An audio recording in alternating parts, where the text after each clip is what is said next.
here's the thing. You have to take a punt on yourself. When it's the last stand and you look around, there is going to be nobody there but you. In those hours, those dark times, there was only ever you. But you did it. It took a lot, but you did it. Any comeback started there. And Silly Wales is a massive, important part of that for you. So get up, tell your truths, and get yourselves out there.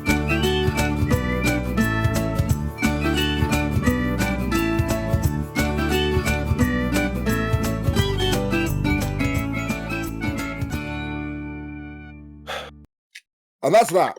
Welcome to Silly Wales. This is a mental health podcast. It feels like it's been a while, but it has been. We sort of missed a week by accident. Sort of. I don't know. Let's forget about it. Sort of, yeah. Let's just forget it never happened. This podcast is for everybody, but it might not be for you. Why? Why are you saying this? Are you trying to exclude me from this? Is this not an all-welcoming space? Why do you not want me? For a variety of reasons. There's a reason why I don't want you. But you might not want us because we discuss things such as mental health struggles, mental health issues, conditions, suicidal thoughts, all the things that are triggering to somebody who's really sensitive around that subject. So, if this isn't for you, that's okay. That is okay. That's that. We're here. We have been gone for 9 days. Life has hit me like a truck, and I think it's still running over Joe. I'm just like midway in the back. Okay, you go first with this, but I think I got hit first, but I want you to start with how you've been. I'm going to start presently. I opened up my email account just now, okay? And I want you to guess who this email is from. It's not a person, it's an organization. Okay, yeah. It is something that you played as children, probably. I don't know if you was part of it playing it, but it was something you played online. And it's in the same realm of Club Penguin and Habbo Hotel style things. Okay. Any guesses? Oh, I thought you were gonna say the email. No, sorry, I want you to guess. You want me to guess what it is? It's a game similar to Habbo Hotel and Club Penguin. I probably never played it then. Dragon Quest? No, close. I got an email from Neopets just now. Neopets? When did Neopets wasn't Neopets more modern? Well, right? It was Am I wrong? Early 2000s to mid 2000s. But oh, I thought it was later than that. Yeah. Fuck. Okay. I just say, it says we miss you in Neopia. I'm like, what the fuck? It's been a while since you last saw you. Yeah, it's been 20 years. like fucking hell. Yeah. I mean, if Tamagotchi phoned me up and was like, "Oh, you haven't been on Tamagotchi World in fucking." It's been legitimately, it's been well over a decade. I had a Neopets account when I was 10 or 11 years old. No, even younger, 8, 9, 10. So I was in primary school when I had my first ever Neopets account, okay? So I am now 27.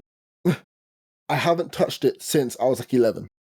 And they've just randomly this is amazing. This is better than whenever an ex calls you back or drops you a message, okay?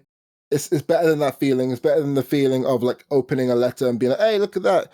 You know, you passed whatever exam you had. This is a better feeling. Neopets remembers you, okay?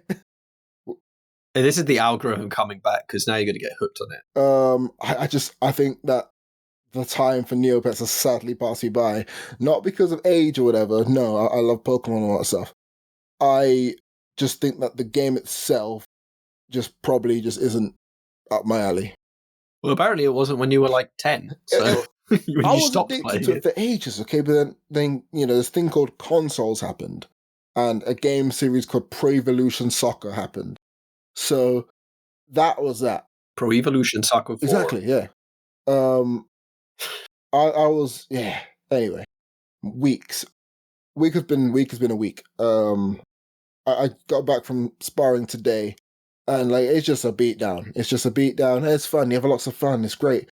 I'm super sweaty, and we're getting at it. We're getting at it. Man, I am so far away from being good at this. Oh Jesus. there is so much to like pick up on and like learn and feel and like get to grips with. It's a lot. Like I can see progress, but Jesus, man, like it is a mission. Overall, I'm trying to. I'm plotting escapes. I don't even know what I'm escaping from. I'm just trying to escape. It's been like a very frustrating week. And the thing I hate about the most this week, people. It's just been people. Oh, sorry, man. Yep. Like cycling to work. Hey, do you know what I'm gonna do? I'm gonna step out in front of a bike without looking while I'm behind a van. Like, I am convinced that this city has, the population of the city has a spatial awareness or just general survival instinct of a mentally challenged goldfish. Like, Yeah. like, how are you gonna? And just a little thing. Everybody walks around like in them. They're in some fucking Dragon Ball Z edit, Joe. Everybody. They all have this like, oh my god, look. Like, how are you taking 32 seconds to walk onto a train? Like, I'm not even kidding. Okay. Hey, it's the overground. Yay! When it's relatively like not rammed to like to the fucking T, it's an okay experience. I'm with my bike. I'm running for this train. Okay. Already, my composure's broken. Fine. Okay. I had the shield button too long on Smash Bros. It's broken. Okay. So I'm already in an irascible state here. So I'm ready. You're dizzy. Yep. It's let's go. One shoe and then the next shoe onto the train. And she stands right in front of the door and like poses to herself. And I was like, you're just blocking. I cannot get onto this train unless I hit you with this wheel. Turns out I didn't need to hit her with this bike at all. I just got in past her. But she was standing there, like she was in her head. There's flowers coming down. Okay? You can see the picture. She has just killed like 3 different dragons.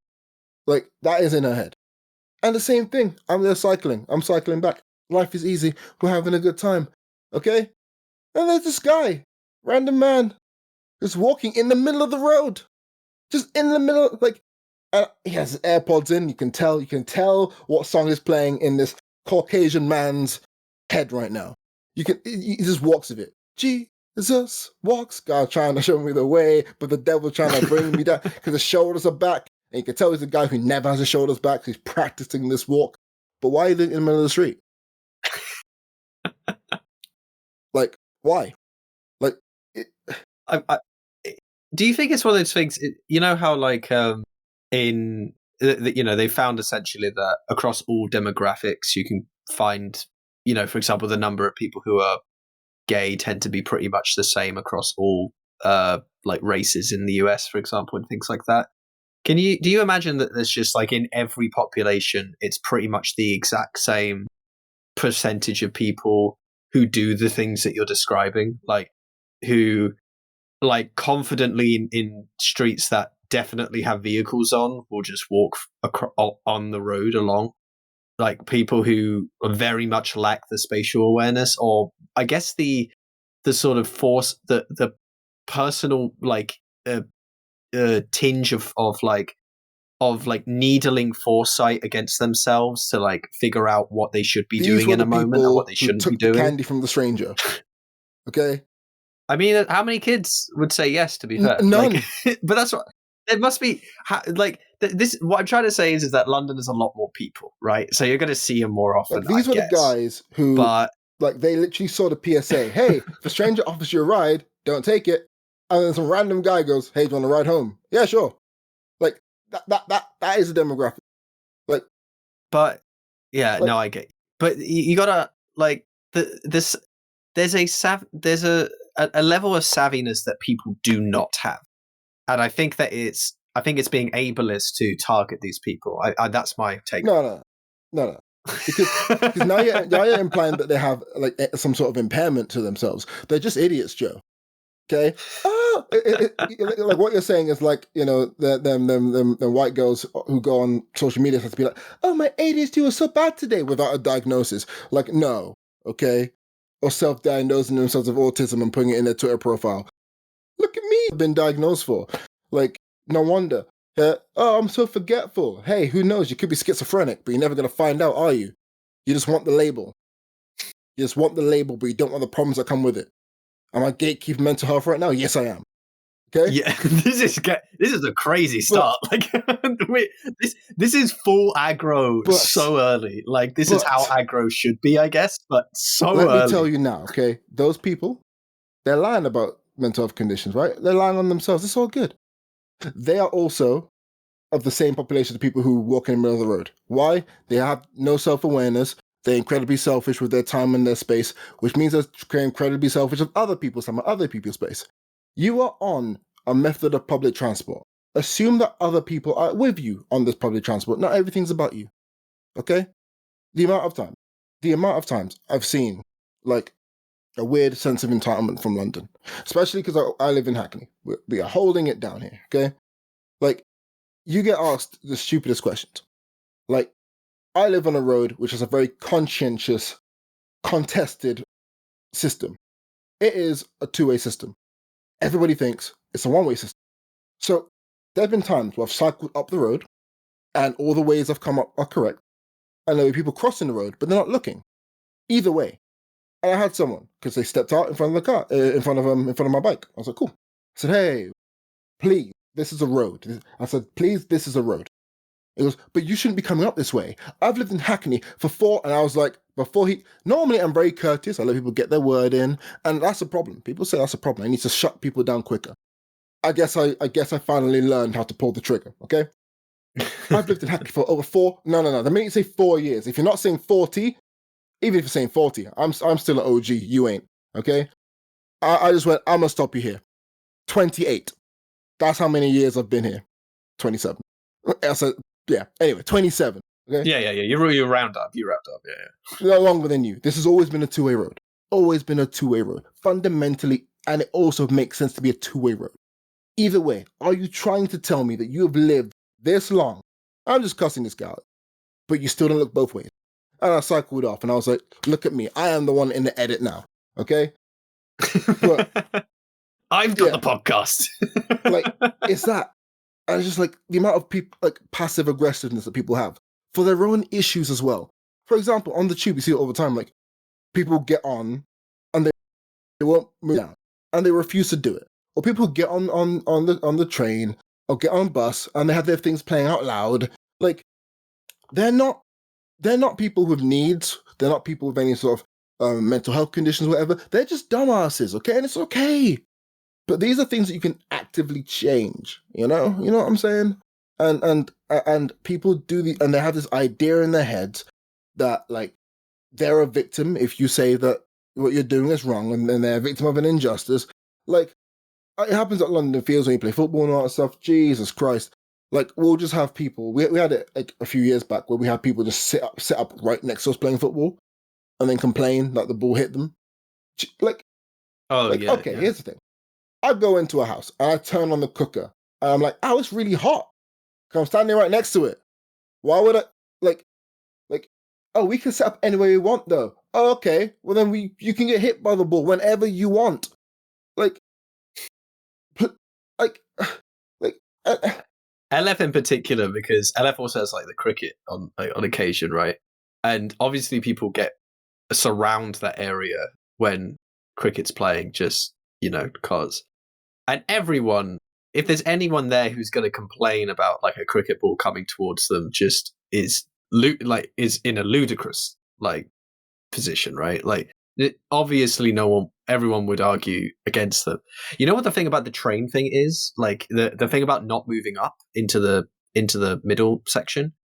The key, honestly, is to, as soon as it becomes an issue, like as soon as like another person comes on and it starts to get like too cramped, just shout out loud, like, can we get people moving down, please? Like, just shout it in the most authoritative way possible and see what happens. I wonder what would occur. I assume someone will start. Oh yeah, I've done it before. Because again, when I reach the point, it happens in the morning a lot of me. I'm a morning person, but I am an angry morning person if I have to be delayed by something. Okay. Oh my goodness. And I have anger management issues in the worst way possible. I can't get angry. Mm-hmm. So I Yeah. only get angry at myself and within myself. So everything's my fault, which means I can't express anger properly outwardly about somebody else or to somebody else. It's just my fault. Yeah. So, not have to worry about an emotional, like, angry tantrum. It's just me beating myself up. But whenever, like, it's a morning thing, like, the thing I say, like, can we move down, please? Can we move down, please? And there's always, like, people who go, oh, no, why should I have to move down? Because you're on the overground. What are you trying to, come on. Come on. I honestly, anyone who's complaining in a situation like that is like, what the fuck are you doing? Like, honestly, like that does get me. I think it's like now we're getting into just pet peeves again, but like a big thing for me, like for example, is littering, right? Like that's my a big one for God, me. yeah. But specifically when it comes to trains and stuff, like I think there are two things that really bother me. Because they were rules passed down to me, and they're obviously self-evident as well, but they're rules that were passed down to me by my dad in particular, that I feel so blessed that he could give me this information. Take your bag off. If you have a rucksack on, take it off. Hold it between your legs or hold it down. Don't have it up like on your back when, like, even if it's not even that busy, just don't, because in case you like hit someone or like you're just literally taking up a person's worth of space behind you. That was a big one.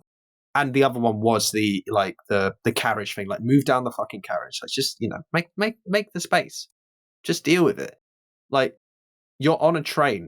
Like you're on a very busy metropolitan train. What is your expectation about what is going to happen?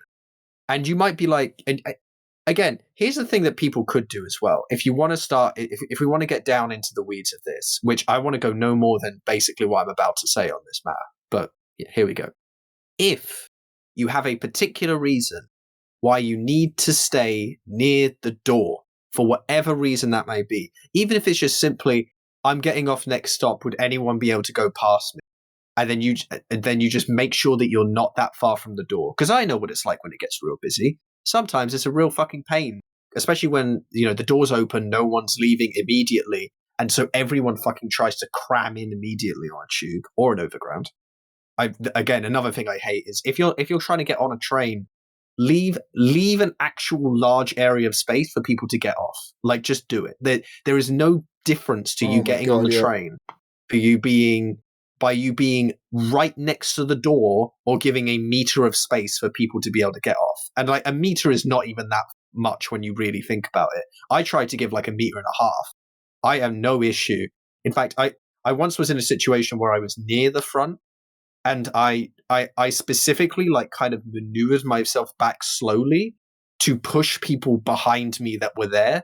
And obviously no one has like the willingness to basically just push past me for me doing that. So I'm like basically creating this area, this sanctuary for people to be able to get off the fucking train. And I'm like, what was everyone imagining was going to happen when the doors open? Like, what were people's expectations and thought processes? And all of this to say, just like if you have a reason that you want to give for something, just do it and then act around. Don't just like kind of furiously do a tantrum and not do the thing and not say anything whatsoever. Like at that point, you're just a child. That's just a childish thing to do, right? And of course, I know that some people, like again, the person who's like, why do I have to do this? And I'm like, okay, you are actually a child. You don't realize you're working within any sort of system here. Okay, good. I know that I do not have to care about at this point. From this point on, I don't have to respect what you're saying or how you feel particularly. We can just kind of move on, kind of ignoring you, pretty much. So yeah, that's as I don't want this to go on too long. We just started, and I think the intro was given, but I feel like we've not even had a moment to breathe. Good. Like, okay, good. Like, do you know what? Like, as well, just walking in general. Okay, guys. Like, just why are you walking in the middle of the pavement? Also, why are your arms more than shoulder width apart? How are you doing this? Okay, like this is where I fundamentally just don't understand here. You walk like you practice the posture of, as you leave the house, don't you? You're like, this is how I'm going to walk today. I got it. Okay, you do it. I know you do. I can see you. I can see you. Okay, I can feel you because you don't need to take up the whole like. You have to learn to take up. No, you don't. No, you don't. Okay. If you hear someone say you have to learn to take up space, no. No, you don't have to. Stay small. It's okay. You have to learn when to take up space. It's not 24/7 commitment, okay? Okay? No wonder you're tired all the time. Oh, my life is so exhausting because you make it exhausting. Okay? It's okay. I really like the humility and sort of just the poetry of saying stay small. Like, I don't know why that hits so hard, but like stay small just is such a good phrase to describe this kind of very London specific like level of just dislike of certain people's actions. Yeah. But yeah. Okay? So that is my week effectively done. I'm not even, I haven't even said anything remotely about the actual week itself and what it contains. Okay? It doesn't need to matter, Joe. It doesn't need to matter. Like all it is that. Truthfully, from a like if from a very specific mental health angle, I haven't said that in ages. Mental health. The idea of like so much of someone's issues can be boiled down to the very specific interactions they have in public with like other public people, and how much it can affect people like from like for their day, and you know, and so on, and how much it kind of gets in their head. Another reason why we should be maybe just like trying, you know, to be a bit more kind of courteous in general, because at the end of the day, and this isn't like an appeasement section. I'm not like saying, oh yeah, appease the people who or whatever. It's more like kind of, hey, these are obviously already issues, and it's going to be more of an issue for some people. Let's actually just try and do things in such a way where we're not being ludicrously like, or ludicrous might be the wrong word, but like kind of abjectly uninterested in those thoughts and ideas of just kind of being civil. And, you know, like civic responsibility basically on a very small scale just feels good. Honestly, once you get good at it as well, it feels good to do because you know that you've done something good for someone. You know, like helping like someone with a buggy and being like, oh, would you like some help when they're getting off? You know, like it's just a thing you do. And then it's done, and then it's all over, and then you walk away a hero. And that's all you have to feel about it, you know? Yeah. You don't have to look after the kids afterwards or anything. None of that heroic shit. But like, you know, you're just like, oh, I'll help you with a buggy. It's like, yeah, cool.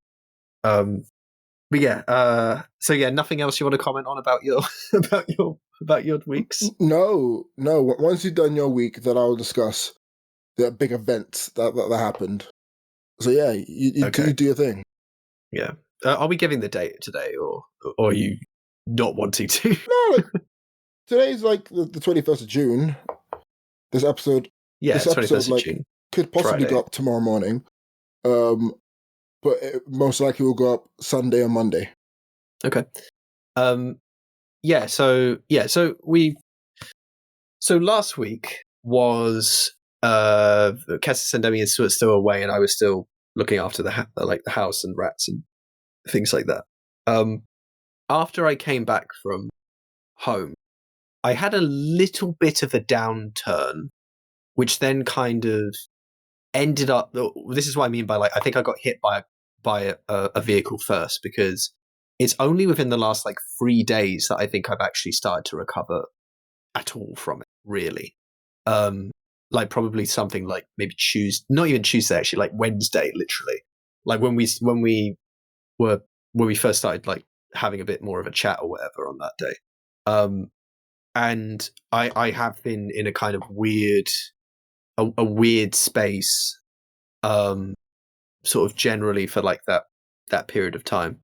And I really don't know where it came from, but I think it's just like crystallized in my mind the actions I want to kind of take to improve, like in general. whether it would just be like, because there was like whether it was like just a day that I spent, completely doing nothing else but being like on my phone, or whether it be like drinking too much, for example, and things like that, and just feeling horrible the next day, or whatever it might be. I'm just kind of in a space now, and it's funny because I think the last 2 days have, in that way that I talked about, that kind of cycle of like, big up success to like, have it with what preceded it being this really big downturn. That I've almost started to get a certain level of mindfulness recently that I haven't tapped into for a really long time. Not like a full flow state, like where you're just where you're just like nothing else matters and you're just doing the thing, and you're just happy in the moment purely. But there's an element of like water off a duck's back that I'm getting with some of my like thoughts recently, and things that like there was something will come up in my head and I'm like, oh, that would have been so much, that literally a few days ago that was rocking and racking my brain, like for an explanation of, why am I such a horrible human being, and blah blah blah, or like why can't I change, blah blah blah, all this sort of stuff. And then like starting to think about certain things, and it just kind of like, in the mindfulness way, like it's just like a car that I'm watching drive by, kind of thing.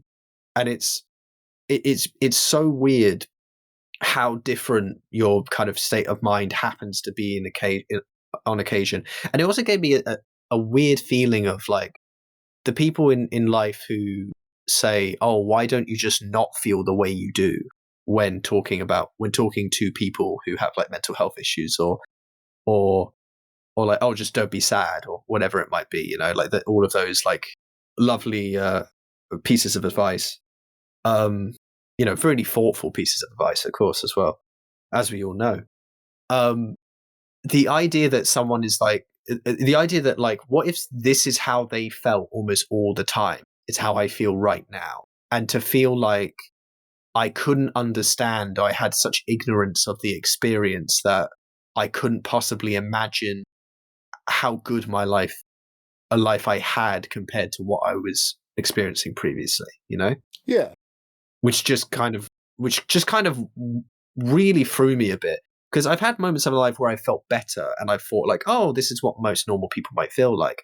But I think there was a real moment where it like really clicked for me, like that like apotheosis of the, what if this was my life forever?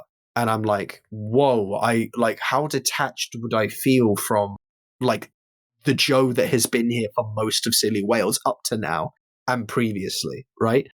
Like, what would it be like to be in this state? And again, a week ago, I can say that I was not in a good space. I was also trying to get a lot of shit done around the same period of time. I went to a job open day thing, and that was fine. But in order to do that, I had to get a job moved further back in the week, to a Wednesday rather than a Friday. So I was not at the normal point I'd be at that Friday, and I knew that I was doing stuff the next day. Obviously, because I was thinking about this job, completely fucking forgot that we spoke about, which I'm pretty sure I was drunk at the time that we were speaking about it. Like messaging, I don't even remember which way around it was. That we decided, oh yeah, let's do that. Like, oh, let's record on Friday. So I completely fucked up. And it turns out there was a few things I decided to do that on that particular evening, which was a nice evening in many ways, but was also an evening that was way too big, was way too sharp a turn on me. In that moment, I'm kind of not drinking at the moment, by the way. It's just a thing I'm not doing right now. I don't know how long I'll keep it up, but I'm kind of on a no drinking general feel. So we'll see how that kind of goes. Like, just more being like, I genuinely think at this point, if I stop drinking for the rest of my life, I think I'd be okay. You know what I mean? I would, like, fundamentally, I'm not sure if I would be that bothered by it, but we'll see. Yeah, like Because you've dabbled with sobriety before, though, right? Dabbled with sobriety before. Yeah, I suppose in the sense of what you mean, just like not drinking as much, Yeah. really. But yeah, I mean, there was a point in my life where I was drinking, like I was at the age where I could drink, but I wasn't drinking as much. It was something that developed over time, right, to a certain extent. And there have been times as a result after that where I did choose to drink less or whatever. Or like, for example, for Ramadan, where I was drinking very lightly, if ever.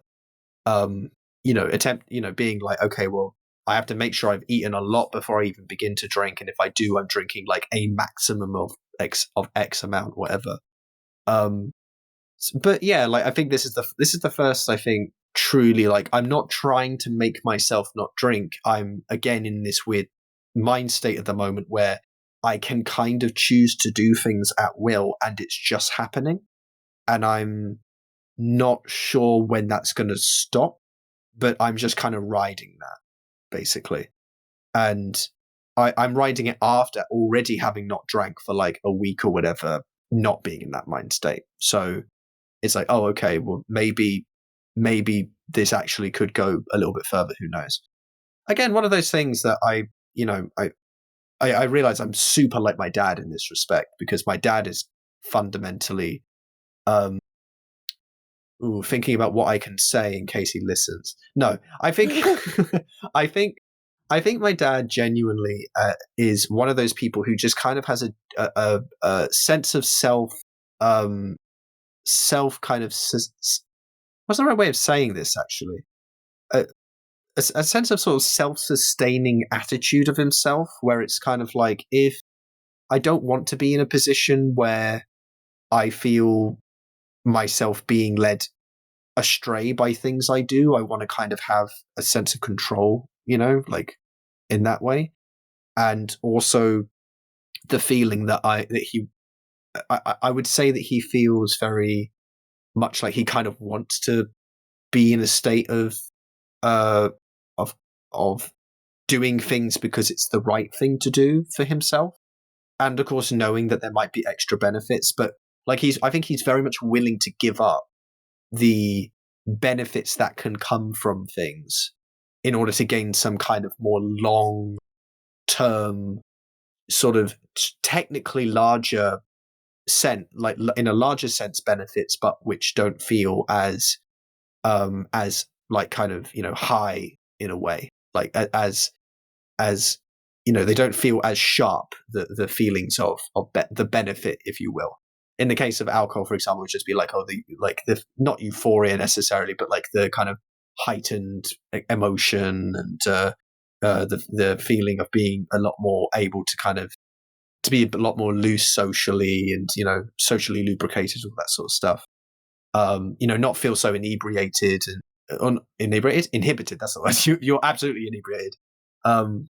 So I think that's a part of, but obviously I don't mean specifically with alcohol, although my dad does no longer drink alcohol. I think that it's an example. My dad has like given up smoking. I think he gave up chocolate because he got really into chocolate. I didn't know your dad ever smoked. In a way, I think I don't remember when it was, but I don't think it was very long. It wasn't while I was alive.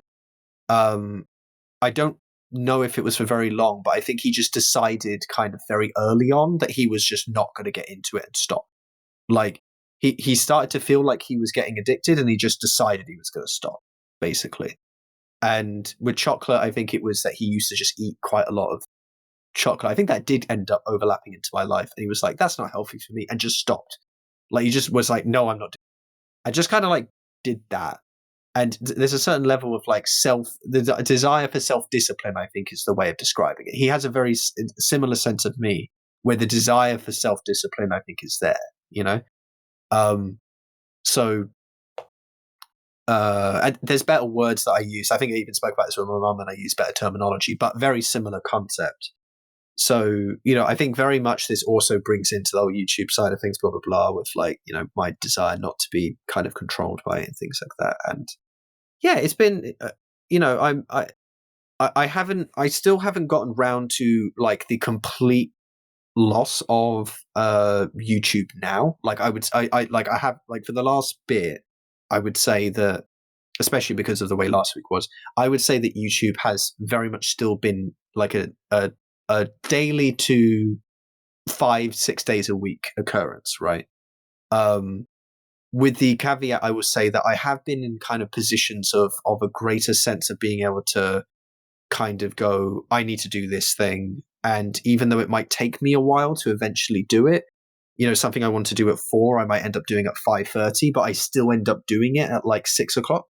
You know what I mean? Like there's kind of that weird window where I'm still kind of ending up doing it. But it's still too much for me personally in terms of what I want and in terms of how much it affects my life. I think it's still too much.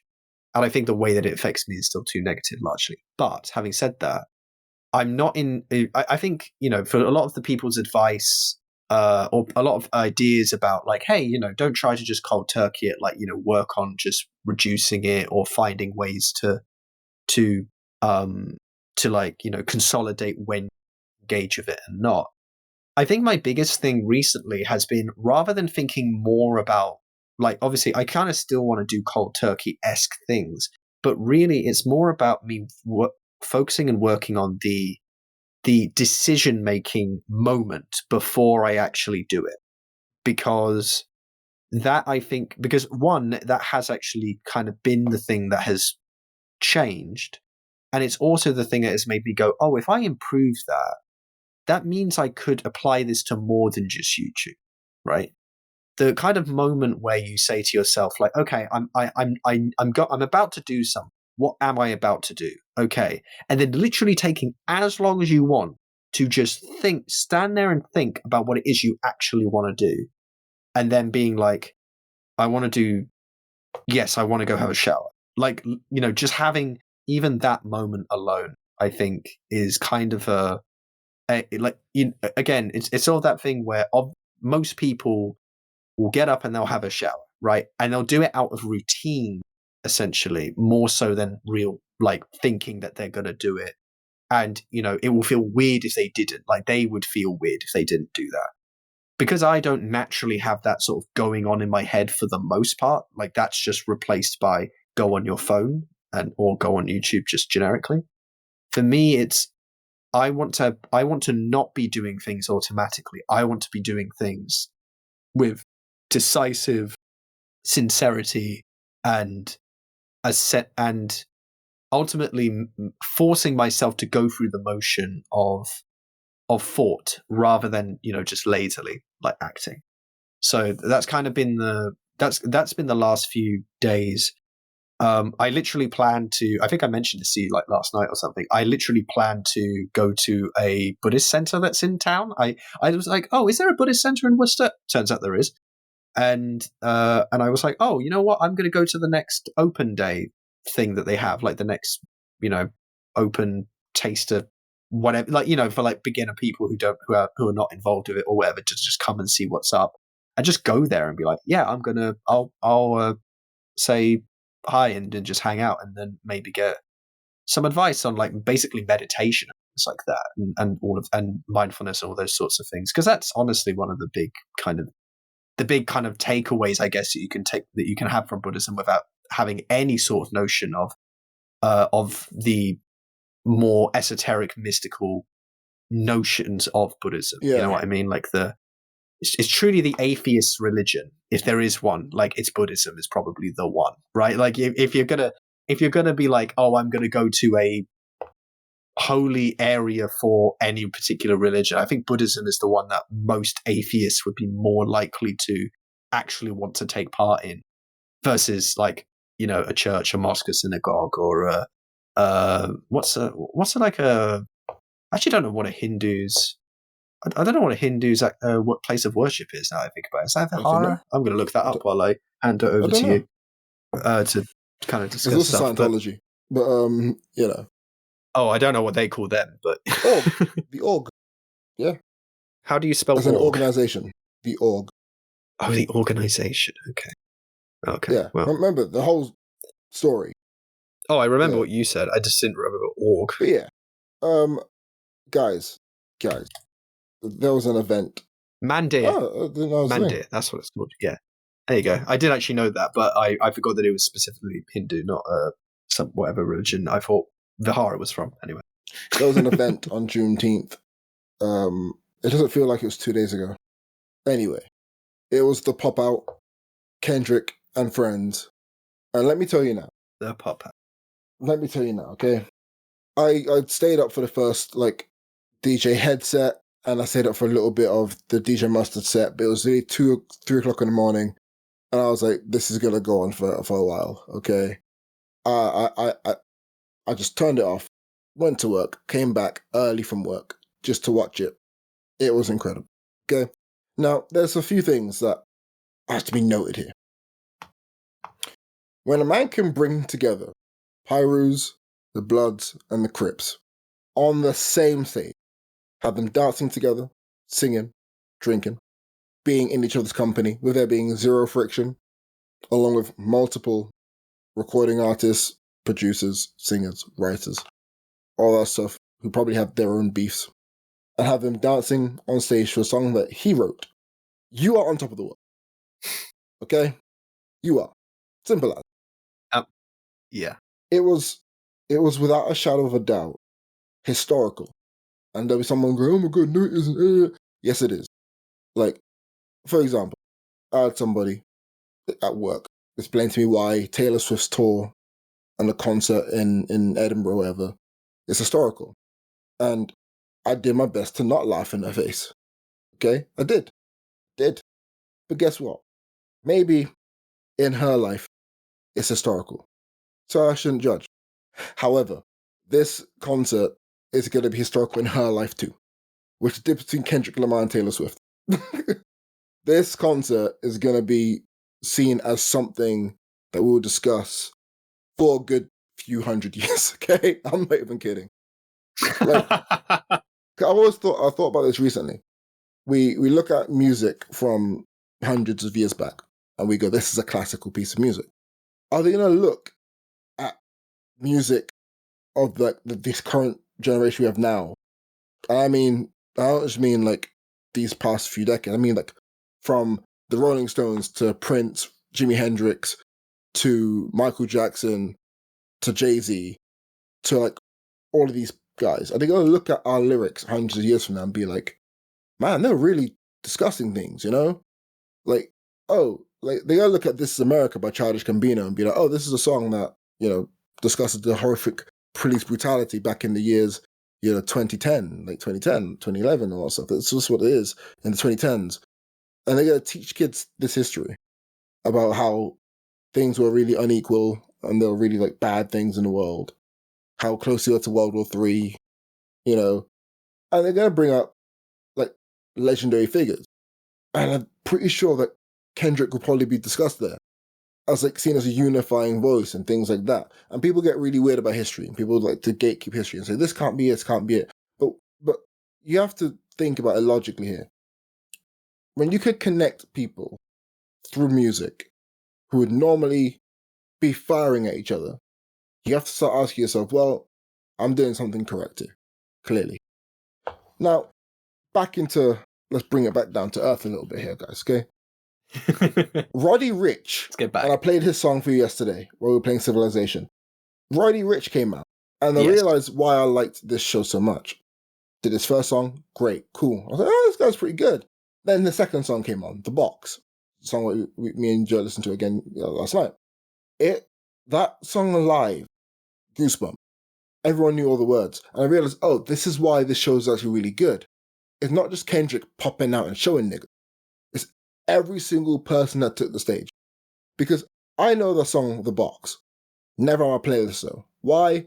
Because I heard it all the time, but I could never know who sang it. I had no name to put to face, I had no name at all. I just knew that it was one of these guys, and I sung it. It was always in a club, it would come on randomly, but they wouldn't play it enough so I can Shazam it. Like, now I have to use my Google to try and pick up. Nope. I'll hear it in a radio, be like, that's that song. Oh my goodness. Boom. I see his face. I see his name. It's Roddy Ricch. Of course it's Roddy Ricch. I know the guy. I just never listened to any songs. Great, cool. Now we have a new artist we like. Steve Lacy. I really love Steve Lacy. Easy. My nigga was flawless. He looked like he didn't break a single sweat at all while singing perfectly live. He did a song that I guess people like his songs. People know all these guys' songs, but now they see a name and they put it to the face. So when he did Bad Habit, people are gonna look at that and go, "That's the guy that sang that song, Steve Lacy, new artist, boom." Yeah, genuinely, that was the thing I was going to say. Like, you telling me about, I didn't even know who Steve Lacy was, even though I knew that song that we listened to last night, and I was like, oh, right, oh, that's Steve Lacy. Yeah, okay. I that part I think is so great about this about that song, this like particular Bad Habit. You've heard it multiple times because you've heard me listen to it, but it's Oh no, I've heard it much outside good. of you. Like, I think more outside of you than I have Good. with you. Even better. Like, but that's a name to faces right there. That's huge. That's huge. Like, for me in general, I like community-based action. And this wasn't even a Kendrick versus Drake thing. Drake was just like a casualty of this whole thing. But even then, no one really cared about Drake in this. Okay, singing Not Like Us 6 times, right? That's a pretty big blow.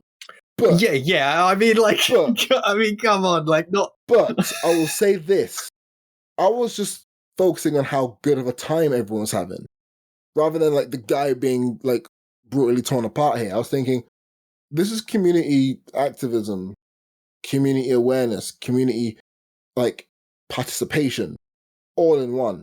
He did it at a venue which has a capacity of 17,000. So he could have done it at a 60,000 arena, but it wouldn't have been in Inglewood. It wouldn't have been where the West Coast was. He could have done it in Saudi Arabia. He could have done it in New York. He could have done it anywhere. He could have done it in a bigger venue in that area. But he chose Inglewood. Like Inglewood. Exactly. That is community in a sense, you know? And I was thinking more of that side, you know? Like, hey, there's a little kid dancing and everyone's like cheering, and the whole 17,000 people are cheering for it. Like, that's community. That is what it is. Anyway, Drake was an afterthought, I thought, like, despite him getting massacred. It's sort of like the summit was reached of the peak has been reached of the entire like event is not even the right word for it, but the I don't even know what you would call it. Like the with what happened with Kendrick Lamar and Drake, the peak had already been reached, and this felt like the right way to say it would be like the summit aftermath, the like the summit that they like made after they'd already reached a peak. It's the epilogue, right? But I honestly hope that actually doesn't become an epilogue. Do you know what I mean? Like, I think it was so interesting that it felt almost like it was beyond an epilogue, or it felt like it could be beyond an epilogue. I don't know how long that will remain that way, but I would really like to see more of this sort of thing. We're going to see this yearly for Juneteenth. I hope so anyway. I also think that we're going to see more creators. And by that, I just mean artists. I don't mean YouTube. No, I don't mean those motherfuckers. I mean creative people. Be it. Yeah. To be honest, I'm going to backpedal on that completely. Certain YouTubers get a pass here. I've been listening to a really good like selection of Black YouTube content creators, what you call them, and because like who? Give me names. I want to know who you're listening to. That's a big. I've heard that name. You've heard it? Good. Yeah. He just had a random blow up, and I was like, I don't know who he is. One of his videos came on by accident. Boom, great. Editing's perfect. Like all of it is just quick fire. Like just everything is just done right. People like that benefit. And then we got guys like Baby Keem. We have other artists like coming to the front, you know? But I mean even lower down than Baby Keem. I mean like the guys who are still figuring out their feet. I think Not Like Us gives them an emphasis of what to build on. And it also sets some sort of virtue and a method in which you can progress. Like, you know not to step into somebody else's culture and act like you own it. Like, you know who not to be. Yeah, Like, it's a mixture of like pride and also like a set of conduct. yeah, like the safeguarding protocol for the Yeah. future of rap and hip hop, you know? And for that, even bleeds to poetry. Like, I think about, you know, you're not a colleague, you're a fucking colonizer. And I realized, wow, there's a lot of colonizers, like, in certain spaces, especially when it comes to things like poetry as well. Like, I'll always, I have a poem called, like, The Boy in Cali. You've heard me perform it. I hate doing it. Why? Because I'm telling a story of somebody else, and the whole idea of the poem is meant to be like, look, this person, like, doesn't want to get killed in a war, so he's traveling through Calais to get to the UK to study, to live his life. Everyone loves the poem. I hate it, and the reason why I hate it, everyone loves it. It tells a story that isn't really my own, and it, yes, you can say it makes awareness of something, but at the end of the day, the only person who's going to see that awareness is me and the people who spread it. Really, they're only going to spread to other people who think like them. Like, it doesn't change anything. It's not an aid. It's a good thing for me to talk about, but I'm not actually talking about it. Like, it's not the happy ending of that is that the guy is, like, lives just down the road at Bethnal Green and has a job and studying. Great, cool, but I guess the structure of it feels like it doesn't really belong. You know, it's not my story to talk about or to tell. Well, it's not your story, but it doesn't mean it's not your story to tell But others. It doesn't mean it's not someone else's story you're doesn't telling, feel like but it doesn't mean your it's job. a reality that I really connect with. Like, true, yeah. Because I have a really cool poem that I don't ever perform. I'm not even going to record, which discusses, like, you know, me and a friend who's trans.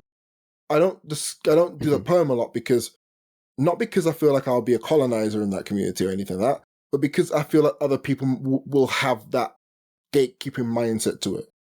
Like, so I just avoid doing it, especially because for me, it's like the person's she's the only person who I'll ever read a poem out to. One, because it's like a minute long, but two, it was something that I felt like in that moment she needed to hear, and I was right, which is funny because I rarely ever am. But I'm never going to perform that poem because it's not really my. I feel like, even though she's given the green light to do it, and she came to a show to watch me do it, and I didn't do it, it felt like it wasn't something that I should be in the realm of talking about. You know, it talks about an experience, but it's not my experience, and I'm not changing it in a way to make it feel like it's my experience of that experience. It just feels like I'm talking from somebody's experience, and I'm profiting off it, but by metric standards. Yeah, I'm trying to think of I mean, obviously this is a complicated issue, so like me trying to come up with an answer doesn't make sense, but I'm trying to think about about the ways in which you absolutely can talk about a subject that is not a subject that you have personal experience with, or of something that you don't have I think enough it's just of about an idea like, of. think about why you're doing something. Like, for example, if I make a video about things like if I discuss, like, Pride Month, for example, am I being a faceless corporation when I discuss it? Am I just being like, it's really bad, we love everybody, yay? Am I wearing the rainbow flag, but then the minute Pride Month is over, everything's a straight line again? Like, everything's like, am I just gaining a small measure of stock and interest in this by using this for a month or so? Like, it's Pride, so we're gonna have rainbows everywhere, but I'm not gonna change the way I live, nor am I gonna, like, take stock of the people around me and how they might feel by my actions. These are the things. Like, I'm also in that community, so it's difficult for me to even imagine that. But I'm making a Pride poem. Let's just say that, and I have it, and I do it for the month. But the minute the month is gone, I delete it. I dipped in, I took what I need to take, and I left. That's wrong. Do you think a song like I Bless the Rains Down in Africa, what's that called again? Is that just what it's called? Afro. Yeah, I knew it was Toto. I couldn't remember what the actual song was called. Is that song an example of that? I Do you don't know think what the song's actually about. it was for Live Aid, wasn't it? I don't think Well, not so. Live Aid. It was a charity based thing, wasn't I it? thought that was free the. Am I just I wrong in think so. my Yeah. I think history you of? are. Like, Oh, I thought, like, let hold on. I'll them look it up know quickly. I it's guess. Christmas time. Free the world. Oh, you're right. That's what I'm thinking of. Yeah. Sorry. But Okay. even Rewind. That song. That but song that is has a what very I mean. specific Okay, purpose, right? sure. That is like a song for charity, about charity, and discussing charity. You're right. So, but what I'm saying is that you can absolutely do this. What I'm saying is that you can do the same thing with, with like a pride poem, for example, right? I don't think. I think we want to. I think the thing that's probably. And again, I think this is easy for me to say because I'm not the one in the position of who's like actively thinking from the creative person doing it, right? But at a certain level, you don't want to admonish your ability to actually kind of engage with other things in an artistic and expressive place, especially as someone who's actually a part of that community. So, like the idea that you would not do it on the basis of some level of gain that you might gain from it at any level, right? Even though you are showing very strict and obvious support for something and not necessarily making things more aware. Obviously, I understand the idea that like, oh, you're talking to an audience who is probably there and agrees with you, right? I'm not, this isn't going on TV for everyone to see and hear. But again, but the problem is that you need to be able to, people who also believe these things need to have people kind of celebrate these Yeah. ideas. Well, that's the thing.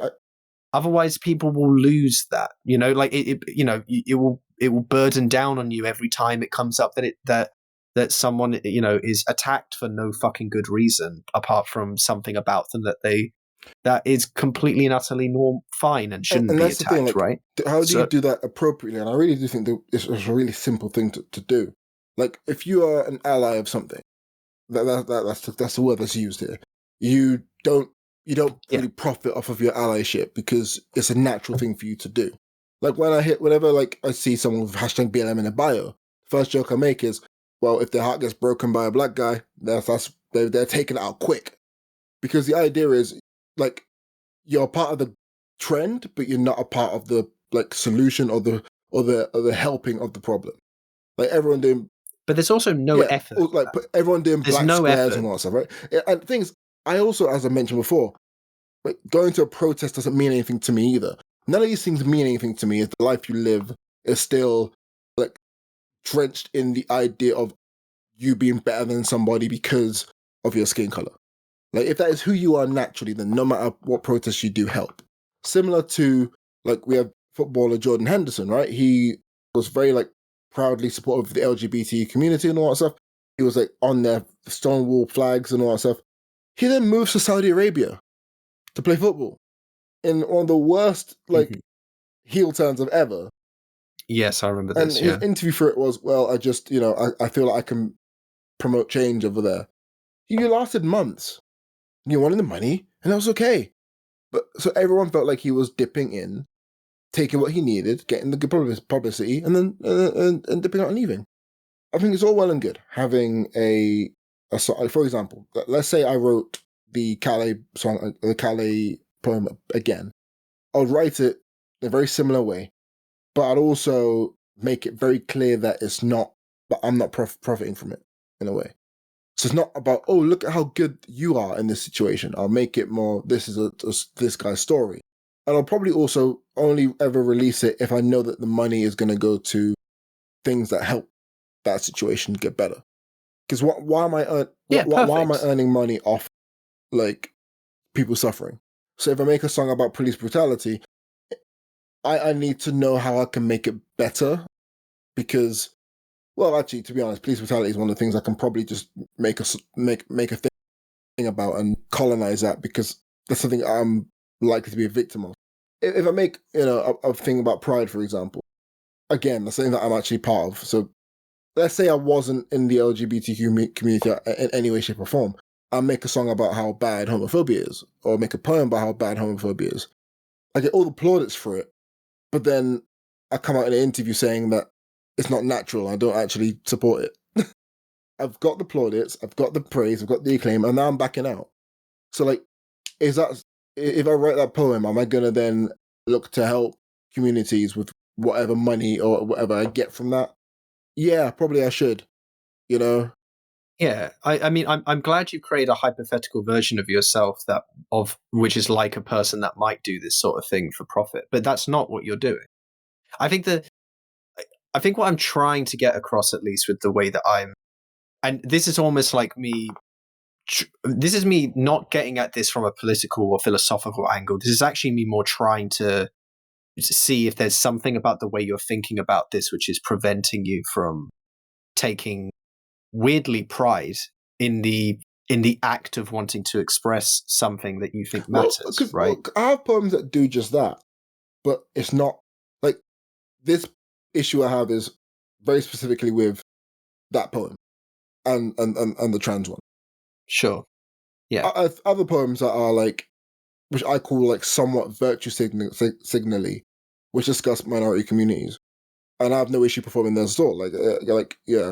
I've got one in which, I guess the topic of like female depression and very like specific things that relate to that, and I tell like that story because the reason why that for me is a really good poem is because the idea of it is that like there's a lot of pressure on women to be like seen as strong and very independent, and you have to have a certain mindset in a certain way, very similar to the masculine like toxicity that comes with it, with all of it. So I tackle that in pieces, and that is such a good poem of mine. Why? Because it comes from my experience of being an idiot, like me trying to fix things in a very toxically masculine way. Like, hey, I have the solution to everything because it comes from that angle. So it hits both, but I'm not making it my thing. I'm making it a very shared experience of I'm an idiot because I wasn't being helpful to this experience that someone's having. So here, my point of view of why I'm an idiot, while also making like a very clear reference to this, like things like that. I think that's how I like to do things rather than going, "There's the problem. Look at it." Like, of course, but I mean, it's if we were to go back to like a pride poem, for example, like you could do a pride poem where you just say, "Oh, this is it's a bad thing that people get targeted, right?" But I can say it in so many different ways. Hey, let's just be happy that we're whatever, and you're not saying very much. Obviously, even if you were going to make a poem where, like, I wouldn't in any way like put myself in the camp of saying yes, when I go to like when there's like a pride like parade or and things like that, like if I go to it, I don't think to myself I'm amongst my people in that sense. Like I don't go there thinking like, oh, I am a part of this community and group and whatever, right? So I'm not like, so I can very much say that no, I am not like it's something that my family, like, people that I love and care about do, like, are a part of that, right? Or have some kind of connection to it.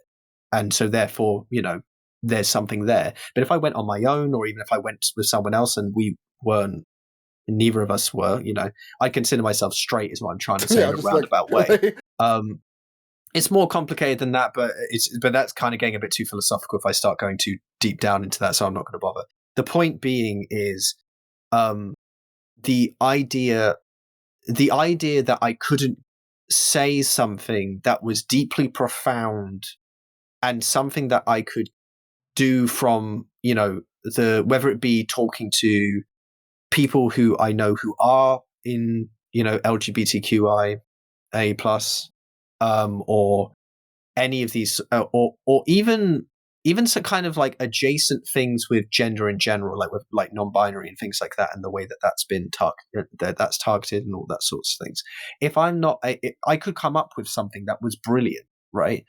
There's I don't think at an essential level, and yes, I agree with you that you want to have the things you do, or you should have the things you do actively try to then make a difference, right? Don't just plaster something onto, a product that you've made and then say, I think the joke that Brennan Lee Mulligan did in a video that I watched was like, if a guy goes on a subway and starts jerking off, but while he does it, he says, "This one is for the troops." That doesn't do anything. Like, you actually have to be helping the people that you're doing things for, right? Like, it's not, it doesn't make sense. Like, that doesn't help just saying like, "Oh, this is for all of the people suffering from, dementia." Like, that's not helping. Yes, there is that kind of desire, or I think there is. I think that is not even a desire. I think that's a duty in many ways, or that is truly a duty. But again, like, it doesn't just have to come from. And I think, to be honest, I don't think communities, and I could be talking out of my arse here, but I don't think that what would be considered minority communities in this case are only wanting people of their communities to speak about these topics. Yeah, I don't of course. believe historically that that's the case, right? Like, allyship is, I Yeah. hate the word, but it's like, sorry to cut you off. No. I think you caught me at the right time, so go for it. I think, if I see a white person discuss like being anti-racist, I'm happy. Like, if I see people discuss these things who aren't from that community, I'm happier. Like, it's good. It is very good. But you have to be very mindful of the fact that you're saying that you are a fan. Well, you're a fan. That's the wrong word completely. You're saying that you are with this community. Be with that community. That's what I mean. Like Yeah. That's how I put it. That it's not a you don't say anything. It's how are you saying things, and it's not about what you say. It's about what you don't say. Mm-hmm. That's why. It's like jazz. So it's like that. That's what is key for me. That's what's important. And to link it back around to the Kendrick stuff, right? In that same way, like, we have a lot of people who are weirdly like gatekeeping things surrounding it. Like, oh, you didn't listen to Kendrick before. Why listen to him now? Well, do you know what? You don't have to do that. Let people enjoy things when they are available to enjoy things. No, that kind of mentality is very strange. It's like, I don't think so many groups and organizations would never say something like that, really. I guess there's lots of lessons historically to say, like, it doesn't matter. Like, it's never mattered. Like, whatever got you in to recognize that something is important or that something is necessary, it's kind of like almost like, oh, it's kind of like not forgiving someone for being for being a worse person in the past or something like that. You know what I mean? Like, it's kind of even though like they never really did anything, it's like that kind of same mentality where it's like, oh, you weren't super into this before, but now you are. Like, obviously, if the person isn't just doing it purely for clout and profit, as you were saying, because absolutely that's also historically a thing, but many people are not, right? Many people are coming into things very genuine and very like, hey, you know what, Kendrick Lamar, he's good.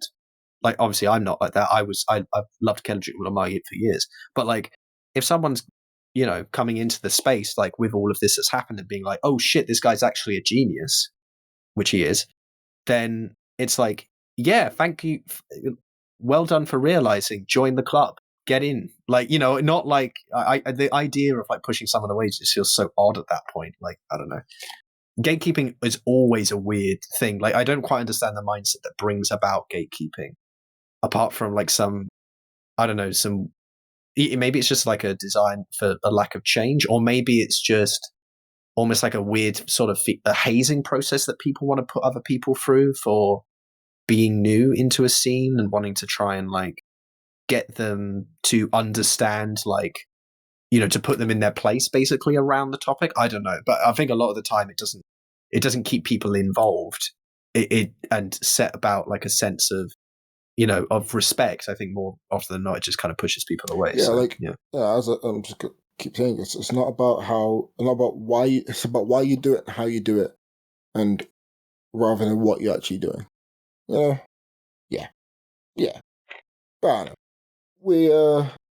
I don't know. I don't know. Honestly, okay. It's a. There's loads of things that I know that I do when it comes to communities, and I don't care.